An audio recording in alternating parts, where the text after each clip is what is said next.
ایک صاحب نے سوال پوچھا، کہنے لگے میلاد کس کو منانا چاہیے؟ میں نے کہا اس بیٹی کو منانا چاہیے میلاد جو زندہ ہوتی تھی تو دفن کر دیا جاتا تھا، پر میرے رسول نے فرمایا اب جو بیٹی پالے گا نا میں اس کا بازو پکڑ کے جنت میں ساتھ لے کے جاؤں گا۔ میں نے کہا میلاد اس ماں کو منانا چاہیے جس کا بیٹا گلے میں رسی ڈال کے ماں کو منڈی میں بیچ آتا تھا۔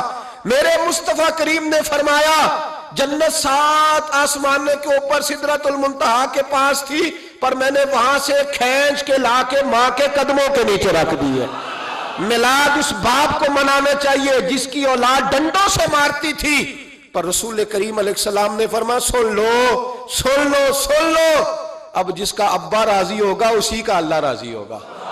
میں نے کہا میلاد اس غریب کو منانا چاہیے جو بھینس کی طرح بکری کی طرح منڈی میں بکتا تھا، پر مصطفیٰ نے کالے رنگ والے حبشی غلام کو سینے سے لگا کے کہا غریبوں کو چھوٹا نہ سمجھنا، میں اللہ کا رسول جب جنت میں جاؤں گا تو آگے بھی غریب ہوں گے، پیچھے بھی غریب ہوں گے، دائیں بھی غریب ہوں گے، بائیں بھی غریب ہوں گے۔ فرمایا امیر ویٹنگ لسٹ میں ہوں گے، 500 سال بعد جنت میں جائیں گے، غریبوں کے لیے جنت کے دروازے 500 سال پہلے ہی کھلوا دوں گا۔ اسے منانا چاہیے، میلاد منانا چاہیے۔ اور میں نے کہا مولوی سن، تجھے پوچھتا کوئی نہ، تیرا ذکر کوئی نہ کرتا، لیکن تو ممبر پہ بیٹھا ہے، تو محمد عربی کے نام کا کھا رہا ہے، تو علی کے نام کا کھا رہا ہے، تو عمر عثمان اور ابو بکر کے نام کا کھا رہا ہے، تو اسنین کا صدقہ کھا رہا ہے۔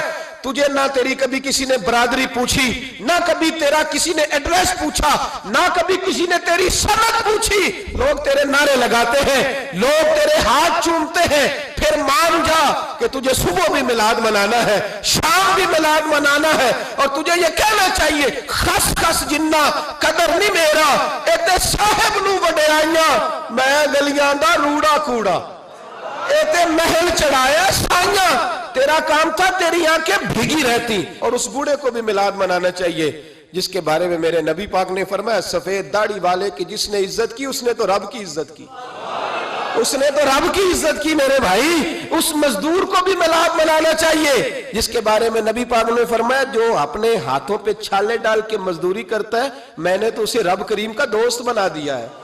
ہر اس طبقے کو میلاد منانا چاہیے جسے میرے رسول نے عزت عطا فرمائی۔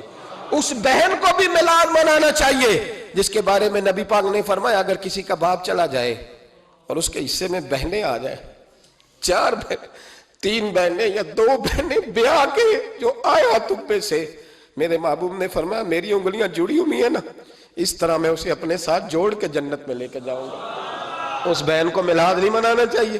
میرے رسول پاک نے فرمایا جس کی بیٹی واپس آ جائے، طلاق ہو گئی یا بیوہ ہو گئی، واپس آ گئی، نہ بچ سکی واپس آ گئی، فرمایا واپس آنے والی بیٹی کی جو باپ خدمت کرے گا میرے رسول پاک فرماتے ہیں میں قیامت میں اس کا سفارشی بنوں گا۔ تو اس بیوہ کو اور طلاق یافتہ کو میلاد نہیں منانا چاہیے؟ وہ اس رسول کا ذکر نہیں کرے گی جس نے اتنا درجہ دے دیا، اتنا نواز دیا؟ اور تجھے تو صبح و شام میلاد کرنا چاہیے تھا، تجھے تو صبح و شام درود کرنا چاہیے تھا، سلام کے گجرے بھیجنے چاہیے، یا رسول اللہ کہتے تیری زبان جو ہے وہ ہر وقت تر رہنی چاہیے تھی، تو بحث کر رہا ہے، تو اس پہ دلیلیں دے رہا ہے، تو اس پر باتیں کر رہا ہے۔ حضرت عمر سے پوچھنا، حضرت عمر سے، جناب اسامہ بن زید رضی اللہ تعالیٰ عنہ حضور کے غلام تھے، نبی پاک ان سے بڑا پیار کرتے تھے۔ ایک جنگ میں پیسے آئے تو حضرت عمر فاروق رضی اللہ تعالیٰ عنہ نے 25,000 دیا اپنے بیٹے کو، اور اسامہ بن زید کو 50,000 دینار دیے۔ بیٹا کہنے لگا ابا جی وہ تو چھوٹے ہیں میں بڑا ہوں، وہ حضور کے زمانے میں بچے تھے میں جہاد کرتا تھا، یہ آپ نے کیا کیا؟ تو حضرت عمر رو پڑے، کہنے لگے بیٹا یہ تیرے باپ کے سر پر جو عزت کے بال ہے یہ مصطفیٰ کے اگائے ہوئے ہیں۔ یہ نبی پاک، اسامہ سے نبی پاک کا پیار بڑا تھا، حضور کی محبت بڑی تھی۔ بیٹا اس کے ناک سے رینٹ نکلتی تھی تو رسول پاک اپنے ہاتھوں سے صاف کر دیتے تھے، حضور اس کو گود میں بٹھاتے تھے۔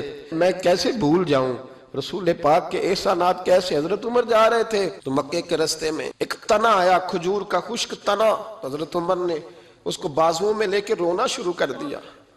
عمر کیا ہوا؟ کہنے لگے یہاں تو میں اونٹ چرایا کرتا تھا، یہاں، اور میرا باپ مجھے مارا کرتا تھا، دیکھو آج عمر نعرہ لگاتا ہے تو کیسر و کسرا کام، او بھائی اصلہ نال جے نیکی کریے، ہاں ہاں ہاں ہاں اصلہ نال جے اصلا نال جے نیکی کریے تے وہ نسلاں تاک نہیں بھول دے، ہاں بے اصلا نال نیکی کریے تے پھول کنڈیاں نال تول دے۔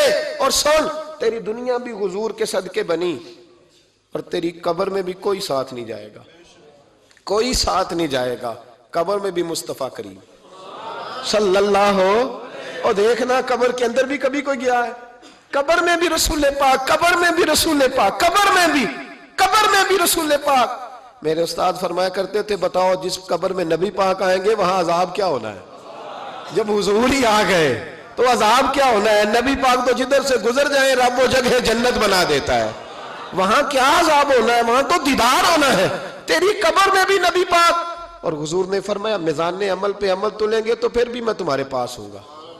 حضور علیہ السلام نے فرمایا پل صراط سے گزرو گے تو پھر بھی میں تمہارے پاس ہوں گا۔ اور میرے رسول پاک علیہ السلام نے فرمایا جب تم جنت میں جانے لگو گے تو پھر بھی میں تمہارے۔ تو بتا، تیرے رسول تو ہر وقت تیرے ساتھ ہیں، تو کب کب نبی پاک کے ساتھ ہوتا ہے؟ تو بتانا تو کب کب نبی پاک کے ساتھ؟ میں چھوٹے جلسے کا قائل ہوں، لمبی محفل میں گزارش کرتا ہوں دوستوں سے کہ لمبا جلسہ نہ کرو، لیکن ایک جگہ پہ میں گیا تو ایک بڑے پڑھے لکھے آدمی نے مجھے کہا مولانا ان کو سمجھائیں، آدھی رات تک بٹھائے رہتے ہیں، ان کو سمجھائیں۔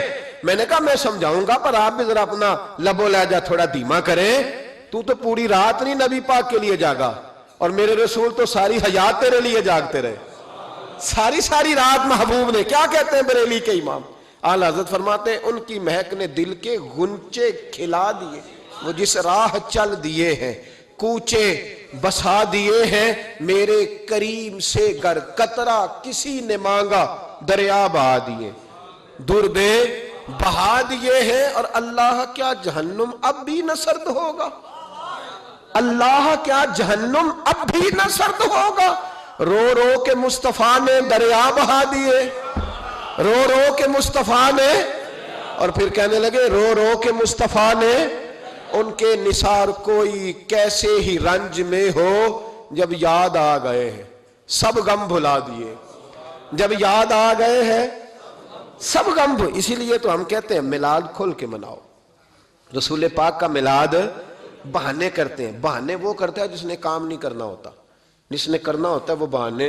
اعلیٰ حضرت نے جو پروگرام دیا وہ بڑا لمبا چوڑا ہے، کب تک کا تجھے کیا بتائے؟ اعلیٰ حضرت فرما گئے حشر تک ڈالیں گے ہم، حشر تک ڈالیں گے ہم پیدائش مولا کی دھوم، اور مثل فارس نجد کے قلعے گراتے جائیں گے، اور خاک ہو جائیں عدو جل کر مگر ہم تو رضا، دم میں جب تک دم ہے ذکر ان کا سناتے جائیں۔